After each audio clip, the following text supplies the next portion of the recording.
सर्वांना मैत्रीपूर्ण जय हिंद. आज आपण डॉक्टर बाबासाहेबांनी बुद्धाच्या धम्मावर दिलेलं एक भाषण आपण इथं वाचणार आहोत. मुंबईतील वरळी येथील बुद्धदूत सोसायटीच्या विद्यमाने भरविण्यात आलेल्या मेळ्यास मध्यवर्ती सरकारचे कायदेमंत्री डॉक्टर बाबासाहेब आंबेडकर यांनी रविवार तारीख 14 जानेवारी 1951 रोजी सायंकाळी 6 वाजता भेट दिली. त्यावेळचं हे भाषण आहे. बाबासाहेब म्हणाले, प्रिय भगिनींनो आणि बंधुजन हो, मी या ठिकाणी उपस्थित झालो आहे तो तुमच्या पुढे व्याख्यान देण्याकरता नव्हे. मला वाटले हा मेळा संपला असेल, पण काल माझे मित्र प्रोफेसर भागवत मला मिळाले व त्यांनी सांगितले की मेळा पुष्कळ दिवस चालणार आहे. मला इथे येणे इतका वेळ नव्हता, पण लोकांच्या आग्रहामुळे मला नाही म्हणता आले नाही आणि मी हजर झालो. अशा समारंभाला हजर राहण्याचे परिणाम काय होतात हे मला चांगल्या तऱ्हेने माहीत आहे. मी आपणा पुढे बोलण्यासाठी कसलीही पूर्वतयारी करून आलो नाही. शतकानुशतके धर्माचा दिवस मानायचा झाला तर तो कोणता मानावा? तर असे वाटेल की शिवरात्र मानावी, राम जयंती वा कृष्ण जयंती मानावी. हिंदू धर्माच्या संस्कृतीने नियोजित केलेल्या दिवसाशिवाय दुसरा दिवस आमच्या मनात येत नाही. बुद्धाचा दिवस मानावा ही भावना कोणाच्याही मनात येत नाही. आश्चर्य आहे, असे का व्हावे याचे कारण समजत नाही. बुद्ध या देशात 80 वर्षे जगला. या देशात त्याने आपल्या आयुष्याची 45 वर्षे प्रचारात घालवली, धम्मप्रचारात घालवली. आज जशी शंकराचार्याला मोटार आहे तशी त्याच्याजवळ मोटार नव्हती. साधा गाडी घोडाही नव्हता. वाहतुकीचे एकही साधन त्याला उपलब्ध नव्हते.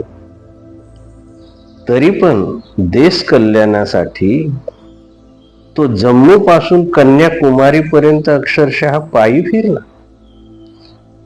1200 वर्षापर्यंत बुद्ध धर्म ह्या देशात चालू होता. ज्याने भिक्षा मागून आपले जीवन जगवले, अनंत हाल सोसले, त्याची नावही ह्या देशात निघत नाही. केव्हा केव्हा खोट्याचा जय होतो, खऱ्याचा जय होत नाही. तसाच काहीसा हा प्रकार आहे. पण सर्वांनी ध्यानात ठेवावे की सत्याचाही केव्हा तरी जय होईलच, आणि आज ती वेळ आली आहे.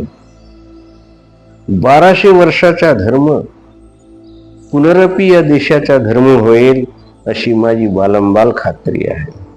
प्रचंड टाळ्या वाजल्या ह्यावेळी. हिंदू धर्म एक नाल्यासारखा आहे. 2 नाल्यांचा मिळून संगम होतो व त्याचा तिसरा नाला बनतो. तसा हिंदू धर्म त्या नाल्यासारखा झाला आहे. एका नाल्यातले पाणी स्वच्छ असते व दुसऱ्यातले घाणेरडे असते. या दोहोंचा संगम घाणेरडा. तसेच हिंदू धर्माच्या नाल्यात 2 तऱ्हेचे पाणी वाहून आले आहे. स्वच्छ असा बौद्ध धर्माचा नाला आणि ब्राह्मणी धर्माचा गलिच्छ नाला. या दोहोंच्या संगमामुळे हिंदू धर्माचा नाला घाणेरडा झाला आहे. त्यातील घाणेरडे आणि स्वच्छ पाणी निराळे केले पाहिजे, तरच घाण साफ करता येईल. येथील भिक्षू मित्राने सांगितले की पुष्कळ लोकांना दीक्षा घ्यावीशी वाटते, पण त्यांना मी सांगितले की बौद्ध होणे सोपे नाही. म्हणून मी आणि माझे लोक मिळून आम्ही काही नियम करणार आहोत. ते नियम जे लोक पाळतील त्यांनाच दीक्षा दिली पाहिजे. बुद्ध धम्माची दीक्षा घेतल्यावर तुम्हाला हिंदू धर्मातील मते आणि दैवते बुद्ध धर्मात आणता येणार नाहीत. घरात खंडोबा व बाहेर बुद्ध हे चालणार नाही. शिवाय ज्या हिंदू लोकांना बौद्ध दीक्षा घ्यायची असेल त्यांनी हिंदू धर्माच्या दुष्कृत्याचा त्याग केला पाहिजे. जातीला मानणारे लोक बौद्ध होतात व बौद्ध धर्माचा ब्राह्मणी धर्म बनवतात व बौद्ध धर्माची मूळच नाहीशी करतात. सर्व वाईट चाली बरोबर घेऊन तुम्हाला बौद्ध धर्मात येता येणार नाही. ज्यांना सवड असेल त्यांनी इथे यावे व बौद्ध धर्म शिकावा व त्यानंतर त्याचा स्वीकार करावासा वाटला तर करावा, नाहीतर 12 भाईची खिचडी करून चालायचे नाही. फक्त बुद्ध धर्मच पाळा, इतर काही नाही. हल्ली धर्माला ग्लानी आली आहे, पण मी म्हणतो की धर्माची सर्वांनाच आवश्यकता आहे. माझ्या मते एक गोष्ट निश्चित आहे, धर्माशिवाय समाज जगणार नाही आणि तो धर्म बौद्ध धर्मच असला पाहिजे. समता, प्रेम, बंधुभाव या सर्व गोष्टी जगाच्या उद्धाराकरता आवश्यक असतील तर त्या बुद्ध धर्मातच सापडतील. मी आज 20 वर्षे प्रत्येक धर्माचा अभ्यास केला आहे. सर्व धर्माचा अभ्यास केल्यावर जगाला बौद्ध धर्मच स्वीकारायला पाहिजे असे माझे मत झाले आहे. विचार करा, हा देश एका काळी सुसंस्कृत झाला होता म्हणून सांगतात. मग 5 कोटी अस्पृश्य त्यात कसे निपजले? जवळजवळ 5-7 कोटी लोकांना चोऱ्या माऱ्या करण्या व्यतिरिक्त दुसरा जीवन मार्ग नसावा. हे कसे झाले? अस्पृश्यता सांगणारा जगात एकही धर्म नाही. त्या काळच्या व आजच्या सुसंस्कृत पुढाऱ्यांनी प्रयत्न का केला नाही? चोऱ्या माऱ्या करून जगणारी जात ज्या संस्कृतीत पैदा होते तिला सुसंस्कृती म्हणता येईल काय? आपल्या जमातींना सुधारण्याच्या लोकांनी प्रयत्न केला नाही, त्या अर्थी तीत काहीतरी वैगुण्य निश्चित आहे. या हिंदू धर्मात 5 कोटी अस्पृश्य आणि 5-10 कोटी लोक चोऱ्या माऱ्या करणारे का आहेत? कारण या धर्मात दोष आहेत. हे नवीन कार्य पारखून बघा, त्याचा अभ्यास करा, त्यात सामील व्हा. या सुमंगल कार्यात आपण सामील झालात म्हणून मी तुमचे अभिनंदनच करतो. अशी बोलून नंतर डॉक्टर बाबासाहेब नेहमी मार्क्सवादावरही टीका करत असायचे आणि त्यांनी हेही सांगितलं होतं की जे लोक धर्माला अफूची गोडी म्हणतात त्या लोकांशी मी संबंध ठेवणार नाही. कारण धर्म हे माणसाच्या जीवनाला अत्यंत आवश्यक आहे, सुसंस्कृत होण्यासाठी अत्यंत आवश्यक आहे. मन हे सुसंस्कृत झाले पाहिजे आणि मन सुसंस्कृत करण्याचे काम फक्त बुद्धाचा धम्म करू शकतो. म्हणून रशियन क्रांतीवरही त्यांनी टीका केलेली आहे. रशियामध्ये साम्यवादी राजवट जुन्या झार राजापेक्षा वाईट सिद्ध झालेली आहे.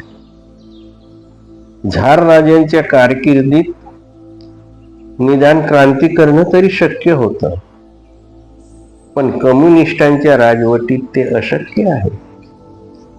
मुळातच सारं निपटून काढलं जातं. सगळी प्रकाशनं सरकारच्या मालकीची, टेलिव्हिजन सरकारच्या मालकीचा. इतकेच नव्हे तर साम्यवादाच्या नावाखाली खाजगी मालमत्ताही राज्यानं ताब्यात घेतलेली आहे. यावरून असे दिसते की रशियन क्रांतीमध्ये मालकांची भांडवलशाही गेली व कामगारांची हुकुमशाही आली. फरक विशेष काहीच नाही. रशियामध्ये ज्याने साम्यवादी राजवट प्रस्थापित केली त्या जोसेफ स्टॅलिनने कमीत कमी आपल्याच भूमीतील 10 लाख माणसे ठार केली. ज्या लोकांसाठी क्रांतीचं तत्वज्ञान सांगण्यात आलं होतं त्यांना स्टॅलिनने मारून टाकलं. त्याला मारणं भागच होतं, कारण त्यातले अधिकांश लोक क्रांतिकारक होते आणि स्वातंत्र्य हाच कोणत्याही क्रांतीचा पाया असतो. आपल्या हुकुमाप्रमाणे न वागणाऱ्या प्रत्येक व्यक्तीला ते निपटून काढत असतात. रशियन क्रांतीचा प्रणेता लेनिन समजला जातो, पण लेनिनने रशियावर कधीच राज्य केले नाही. क्रांतीच्या नंतर तो सतत आजारी होता किंवा त्याला आजारी ठेवण्यात आलं. स्टॅलिन हा पक्षाचा केवळ सेक्रेटरी होता. क्रांतीमध्ये त्याचं योगदान नगण्य होतं. स्टॅलिनने लेनिनला जिवंत ठेवलं, पण अर्धवट जिवंत ठेवलं. एकीकडे त्याला हळूहळू विष देताना दुसरीकडे त्याने जास्तीत जास्त सत्ता काबीज केली. जेव्हा स्टॅलिनच्या हातात संपूर्ण सत्ता आली तेव्हा लेनिनला संपवण्यात आलं. नंतर कामेनिवला पकडण्यात आलं. झिनोव्हिवची हत्या झाली. संरक्षण मंत्री असलेला ट्राटस्की घाबरून रशिया सोडून पळाला. स्टॅलिनचे हत्यारबंद मारेकरी जेव्हा ट्राटस्कीच्या घरी गेले तेव्हा तो आधीच निसटला होता. घरात फक्त त्याचा कुत्रा होता. त्या कुत्र्याची तात्काळ हत्या करण्याचा आदेश स्टॅलिनने दिला. सत्तेनं बिघडवलेलं विकृत मन, दुसरं काय. आणि त्यानंतर धंदेवाईक मारेकऱ्यांना ट्राटस्कीच्या मागे सोडलं. जगाच्या पाठीवर कुठेही शोधा, पण तो जिवंत राहता कामा नये. सोव्हिएत युनियनहून फार लांब मेक्सिकोच्या एका अज्ञात स्थळी ट्राटस्की गेला होता. जगाचं दुसरं टोक होतं ते, पण त्यांनी अखेर त्याला गाठलं आणि अत्यंत पाशवीपणाने त्याला मारलं. त्याच्या डोक्यावर हातोड्याचे अविरत प्रहार करण्यात आले. त्याच्या कवटीच्या अक्षरशः चिंधड्या उडाल्या. तो स्टॅलिनचे चरित्र लिहित होता, पुढच्या पिढ्यांना सावध करण्यासाठी, सांगण्यासाठी की केवळ सत्तांतराने काही होत नाही. झार राजापेक्षा स्टॅलिनची राजवट वाईट होती. तो जवळजवळ 1000 शब्दांचा ग्रंथ होता. शत्रूने लिहिलेलं म्हणून सत्य असलेलं आगळं वेगळं चरित्र होतं ते. ट्राटस्कीच्या डोक्यावर बागून हातोडा मारण्यात आला तेव्हा तो या चरित्राची शेवटची ओळ लिहित होता. त्या शेवटच्या पानावरच त्याच्या रक्ताची चिडकांडी उडाली. मेक्सिकोतील एका वस्तू संग्रहालयात अजूनही ते पुस्तक आहे. त्या हस्तलिखित पुस्तकावर लेखकाच्या रक्ताचे डाग आहेत. स्टॅलिनच्या मृत्यूनंतर क्रुश्चेव प्रधानमंत्री झाला. साम्यवादी पक्षाच्या अगदी अंतर्गत वर्तुळातील उच्च पदस्थ व्यक्तीसाठी त्यानं जे भाषण केलं त्यात तो म्हणाला, आता मला हे उघड करून सांगितलंच पाहिजे की स्टॅलिन हा फार मोठा गुन्हेगार होता. त्याला फक्त एकच माहीत होतं की एकतर तुम्ही त्याचे मित्र आहात किंवा त्याचे शत्रू आहात, आणि शत्रू असाल तर मृत्यूशिवाय तुम्हाला दुसरा मार्ग नाही. सभागृहाच्या मागच्या बाजूने कोणाचा तरी आवाज आला की मग 40 वर्ष तुम्ही त्याच्या बरोबर होतात, मग तुम्ही गप्प का बसलात? इतके दिवस तुम्ही काय करत होता? क्रुश्चेव मोठ्याने हसला आणि म्हणाला, त्या सन्माननीय कामरेडनं उठून उभं राहावं. म्हणजे हा प्रश्न कोणी विचारला आहे हे मला तरी कळेल. कोणीही उभं राहिला नाही. क्रुश्चेव म्हणाला, आलं आता लक्षात, जर कोणी उभं राहिलं तर उद्यापर्यंत तो कायमचा आडवा झालेला असेल. मी सुद्धा ह्या स्थितीत होतो, म्हणूनच मला तोंड उघडता आले नाही. म्हणून बघा की कामगारांची हुकुमशाही आली, कामगारांचं राज्य आलं, पण ते हुकुमशाहीत परिवर्तन झालं आणि नंतर तिथे कुठलंही स्वातंत्र्य उरलं नाही. अशा रीतीने रशियन क्रांतीवर बाबासाहेब टीका करत होते, मार्क्सवादावर टीका करत होते आणि सांगत होते की मार्क्सवादाला जे अभिप्रेत आहे साम्यवाद, तो बुद्धाच्या धम्मात आहे. बुद्धाच्या धम्मात साम्यवाद तर आहेच, पण लोकशाही पण आहे, स्वातंत्र्य आहे, बंधुता आहे, न्याय आहे. म्हणून तुम्ही ह्याच मार्गाने जा, असं बाबासाहेबांनी सांगून जी आपली घटना आहे, जी कॉन्स्टिट्यूशन आहे, संविधान आहे, ती बुद्धाच्या मार्गावरच त्यांनी लिहिलेली आहे आणि आहे देशाला दिलेली आहे. परंतु संविधानाचे विरोधक लोक संविधानाची पायमल्ली करताना दिसतात आणि ह्या देशात अशांतता निर्माण करण्याचा प्रयत्न करतात. आपण यावर चिंतन मनन करायला हवे की जे बाबासाहेबांनी 75 वर्षापूर्वी सांगितलेलं आहे त्याबद्दल विचार करण्याची, चिंतन मनन करण्याची आज गरज आहे. म्हणूनच बुद्धाची धम्मक्रांती हीच महान क्रांती आहे. म्हणून कुठल्याही क्रांतीपेक्षा बुद्धांची धम्मक्रांती ही अतिशय श्रेष्ठ दर्जाची आहे असे बाबासाहेब म्हणतात. माणसाच्या जीवनातील राजकीय, सामाजिक, आर्थिक, धार्मिक या सर्व बाबींचे उत्तर बुद्धाकडे सापडते. बुद्ध म्हणतात, मनाची क्रांती हीच खरी क्रांती. मनुष्याची मनोधारणा बदलल्याशिवाय आणि पर्यायाने जगाची मनोधारणा बदलल्याशिवाय जगाची सुधारणा किंवा उन्नती होऊ शकणार नाही. बुद्धांच्या शिकवणुकीप्रमाणे मनुष्याची मनोधारणा बदलली गेली व त्यानुसार त्याने साम्यवादी विचारसरणी स्वीकारून तीवर निष्ठेने प्रेम केले व ती अंमलात आणण्याचा प्रयत्न केला तर खचितच स्थायी स्वरूप प्राप्त होऊ शकेल. आणि अशा वेळेस मनुष्याला कायदे कानूनांच्या बेडीत अडकवण्यात सैनिक किंवा पोलिसी कारवाईची जरुरी पडणार नाही. असे का घडू शकते? याला उत्तर असे की नैतिकतेने वागण्यास व योग्य मार्गाने चालण्यास तुमच्या मनाची जडणघडण तयार केलेली असेल. तुमचे मनच चिरंतन स्वरूपात सन्मार्गी लागलेले असेल. परंतु बाबासाहेब म्हणतात की साम्यवाद्यांच्या दृष्टीने धर्म ही गोष्ट अफूची गोडी आहे आणि त्यांचे हे मत ख्रिश्चन धर्माच्या प्रती असलेली घृणा या पोटीच तयार झालेले आहे.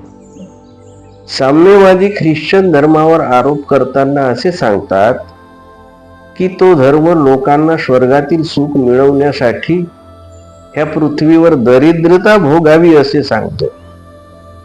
परंतु हा नियम बुद्धाच्या धम्माला लागू होत नाही.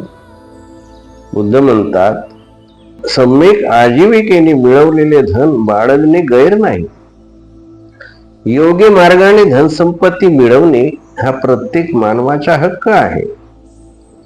पुढील जन्मी सुख मिळवण्यासाठीच सध्याच्या जीवनात दुःखाचा अंगीकार करणे बुद्धाला अभिप्रेत नाही.